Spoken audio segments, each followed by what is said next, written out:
భారతదేశ వ్యాప్తంగా బీజేపీకి ప్రత్యామ్నాయంగా ప్రతిపక్షాలన్నీ కలిసి ఇండియా కూటమికి ఏర్పడ్డాయి కదా.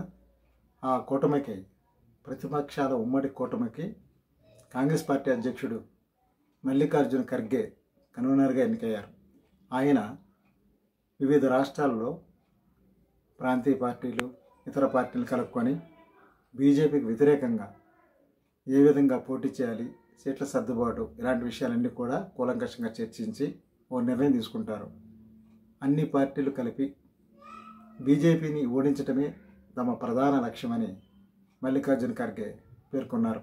ఏదేమైనప్పటికీ ఆయన నాయకత్వంలో ప్రతిపక్షాలు ఏ విధంగా ఒక్కటవుతాయనేది మనం వేచి చూడాలి. ఎందుకంటే వివిధ రాష్ట్రాల్లో వివిధ రకాలుగా ప్రాంతీయ పార్టీల హవా కొనసాగుతున్న ఈ నేపథ్యంలో కాంగ్రెస్ పార్టీకి అన్ని రాష్ట్రాల్లో క్రమంగా బలం తగ్గిపోతున్న ఈ సమయంలో ప్రతిపక్షాల మీదే, ప్రాంతీయ పార్టీల మీదే కాంగ్రెస్ పార్టీ ఆధారపడి నడుచుకోవాల్సిన పరిస్థితి ఏర్పడింది.